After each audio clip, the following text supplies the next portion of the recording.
இது மகிமை நேரம்.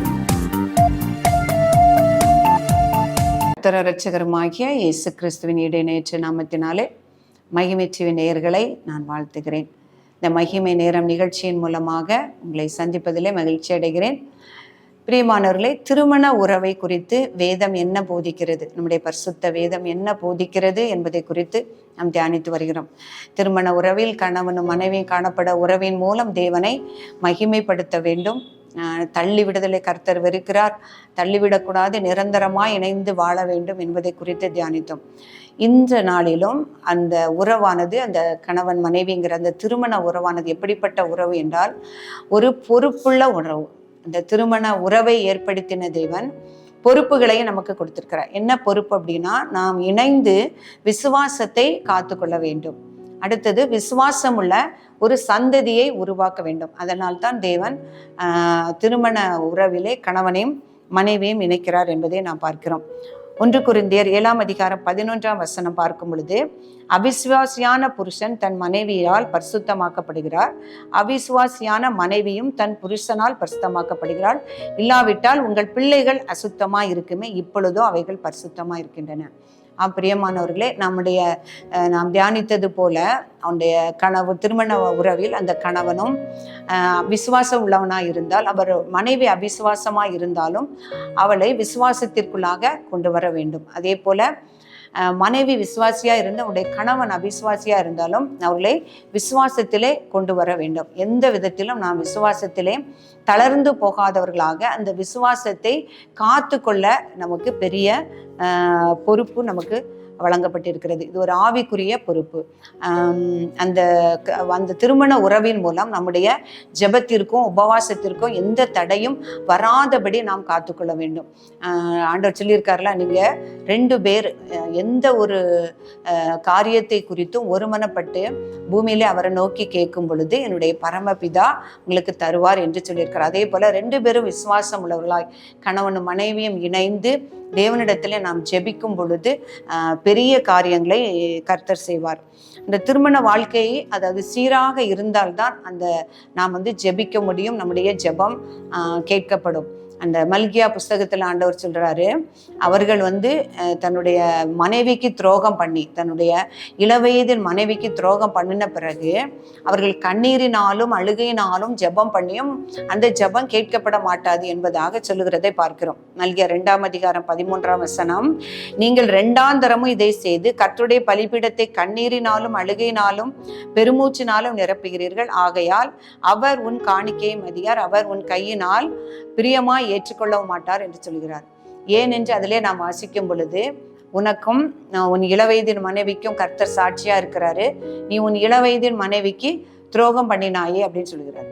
அப்போ ஒரு விசுவாசியா இருந்து கர்த்தருக்கு பிரியமான ஒரு மகனா அல்லது கணவனா இருந்த பொழுது இருந்தாலும் தன்னுடைய திருமண உறவிலே ஒரு சீராக இல்லை என்றால் அவர்கள் ஜெபிக்க முடியாது, அல்லது உபவாசம் பண்ணி ஜெபிக்க முடியாது, கர்த்தரிடத்திலே சேர முடியாது. ஆண்டவர் தான் சொல்றாரு, நீ உன் திருமண வாழ்க்கையில் உன் மனைவிக்கு துரோகம் பண்ணிவிட்டு நீ உன் கண்ணீரினாலும் அழுகையினாலும் தேவனை தேடும் பொழுது அவர் உன் காணிக்கையை மதியார், உன் காணிக்கையை ஏற்றுக்கொள்ள மாட்டார் என்று சொல்லுகிறது. அப்போ நல்ல ஒரு கணவன் நல்ல பக்தியுள்ள தேவ பக்தியுள்ள மனுஷனா இருக்கலாம். அப்போ அந்த மனைவி ஒருவேளை பலவீனமா இருந்தாலும் அவர் பேதுரு அவங்களுக்கு சொன்ன அறிவுரை என்ன அப்படின்னா, உன் மனைவி பலவீனமா இருக்கிறதுனால நீயும் உன்னுடைய விசுவாசத்தை இழந்து விடாதபடி விவேகமா நடந்து உன் மனைவியையும் உன்னுடைய நித்திய ஜீவனுடைய கிருபையை பெற்றுக்கொள்ளும்படியாக நீ அவளை கனப்படுத்தி அவளுக்கு கொடுக்க வேண்டிய கனத்தை கொடு என்று சொல்கிறார். அதே போலதான் மனைவிகளுக்கும், மனைவி விசுவாசமாய் தேவ பக்தி உள்ளவளா இருந்தார், தன்னுடைய பக்தி நிமித்தம் அவளை போதனையின்றி ஆதாயப்படுத்தி 2 பேரும் விசுவாசத்தை காத்து கொள்ள வேண்டுவது நம்முடைய திருமண உறவிலே காணப்படுகிடக்கூடிய பெரிய பொறுப்பா இருக்கிறது. அவர் நான் சொன்னா கேட்கவே மாட்டாரு, அவர் ஆலயத்திற்கு வரவே மாட்டார் என்று சொல்லுவதை விட நம்முடைய பக்தியுள்ள நடக்கையினாலும் அல்லது கற்பினாலும் போதனையின்றி அவர்களை ஆதாயப்படுத்தி அந்த விசுவாசத்திலே நிலைத்திருக்க செய்ய வேண்டும்.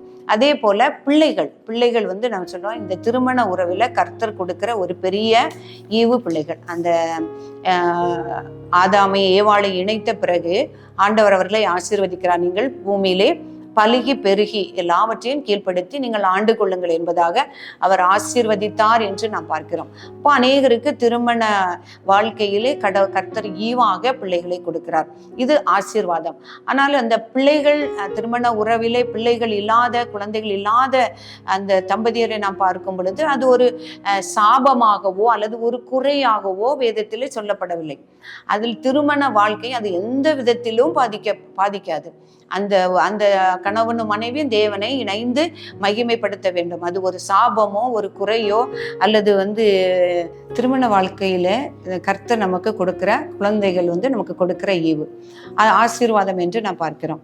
அதேனால் அந்த திருமண உறவில் குழந்தைகள் இல்லாதவர்கள் பாக்கியம் இல்லாதவர்கள் என்றோ அல்லது சாபத்திற்குரியவர்கள் என்றோ அல்லது குறை உள்ளவர்கள் என்றோ திருமண வாழ்க்கை அவர்களுக்கு பாதிக்கப்பட்டு விட்டதோ என்றல்ல. அவர்களும் குழந்தை இல்லாதவர்களும் கணவன் மனைவியாக தேவனை மகிமைப்படுத்த வேண்டும். இயேசு கிறிஸ்து சொல்லியிருக்கிறார், குழந்தை இல்லாதவர்கள், அதாவது லூக்கா 23:29 அவர் பாடுபட்டு சிலையில் அறையப்படும் பொழுது அந்த யூத ஸ்திரீகள் அவரிடத்தில் அழுது கொண்டு போகும்போது ஆண்டவர் சொல்லுகிறாரு, நீங்க எனக்காக அழாதீங்க, உங்களுக்காகவும் உங்களுடைய பிள்ளைகளுக்காகவும் அழுங்கள் என்று சொல்லிட்டு, இதோ மலடிகள் பாக்கியவதிகள் என்றும் பிள்ளை பெறாத கற்பங்களும் பால் கொடாத முளைகளும் பாக்கியம் உள்ளவைகள் என்றும் சொல்லப்படும் நாட்கள் வரும் என்று சொல்கிறார்.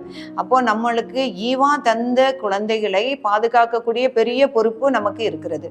அந்த பொறுப்பிலே நாம் பயத்தோடும் பக்தியோடும் இருந்து கர்த்தருக்கு ஏற்ற பிள்ளைகளாக வளர்க்கும் பொழுதுதான் நாம் பாக்கியம் உள்ளவர்களாக காணப்பட முடியும். அதனாலதான் ஆண்டவர் சொல்றாரு, உங்களுக்காகவும் உங்களுடைய பிள்ளைகளுக்காகவும் நீங்க அழுங்க. பிள்ளை பெறாதவர்கள் பாக்கியவான்கள், பிள்ளை பெறாத கற்பங்களும் பால் கொடாத முளைகளும் பாக்கியமுள்ளவைகள் என்று சொல்லப்படும் நாட்கள் வரும் என்று சொல்லுங்க. அதே போல கலாத்தியர் 4:27 பிள்ளை பெறாத மலடியே மகிழ்ந்திரு, கற்ப வேதனைப்படாதவளே களிப்பாய் எழும்பி ஆர்ப்பரி, புருஷன் உள்ளவனை பார்க்கிலும் அநாத ஸ்திரீகளுக்கே அதிக பிள்ளைகள் உண்டு என்று எழுதியிருக்கிறது என்று சொல்கிறார். அதனால அந்த குழந்தைகள் கர்த்தர் தரக்கூடிய ஈவு. அந்த குழந்தைகள் இல்லைன்னா அதை ஒரு பெரிய பாரமாகவோ பாவமாகவோ அல்லது ஒரு சாபமாகவோ நினைக்காம நம்ம கர்த்தரை மகிமைப்படுத்த வேண்டும் என்று நம்முடைய வேதம் சொல்லுகிறது. அப்போ பிள்ளைகளை உடையவர்கள் அந்த பிள்ளைகளை தகாத வழியிலிருந்து அல்லது பாவங்களிலிருந்து விலக்கி விசுவாச வழியிலே நடத்த வேண்டியது நம்முடைய ஒவ்வொரு கணவன் மனைவியினுடைய பொறுப்பு. அந்த திருமணத்தில் இணைக்கப்பட்ட அந்த கணவன் மனைவிங்கிற உறவினுடைய பொறுப்பு. பிள்ளைகளை ஈவாக தந்ததுனால் நம்முடைய பிள்ளைகளை அந்த சத்தியத்திலேயே கர்த்தருக்கு ஏற்றபடி வளர்க்க வேண்டும். அன்னாளை பார்க்கும் பொழுது அவளுக்கு ஆண்டவரிடத்தில் கேட்டு அந்த பெற்றுக்கொண்ட தன்னுடைய மகனாகிய சாமுவேலை அவள் ஆலயத்திலே கொண்டு அவனுடைய ஆசாரிய ஊழியத்திற்காக அவள் ஒப்பு கொடுத்தாள் என்று பார்க்கிறோம். அதே போல நாம் அந்த பொறுப்பை அந்த உறவிலே அவர் கர்த்தர் நமக்கு ஈவாய் தந்த அந்த குழந்தைகளையும் விசுவாசத்திலே பரிசுத்த மார்க்கத்திலே பரிசுத்த சந்ததியாக விசுவாச சந்ததியாக உருவாக்கக்கூடிய பொறுப்பையும் ஆண்டவர் தந்திருக்கிறார். அப்படிப்பட்ட அந்த கிருபையை நம்முடைய விசுவாசத்தை காத்துக்கொள்ளவும் ஒரு விசுவாச சந்ததியை உருவாக்கவும் தேவன் நம்ம ஒவ்வொருவருக்கும் உதவி செய்யும்படியாக நாம் ஜெபிப்போம்.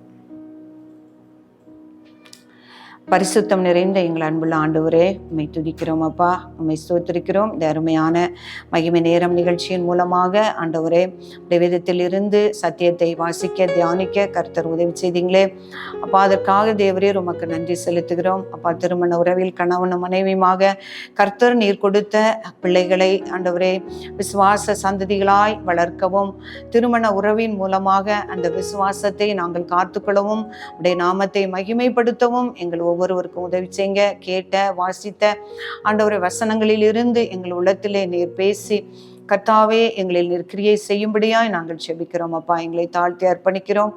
இயேசு கிறிஸ்துவின் நாமத்தில் செபிக்கிறோம் பிதாவே, ஆமென்.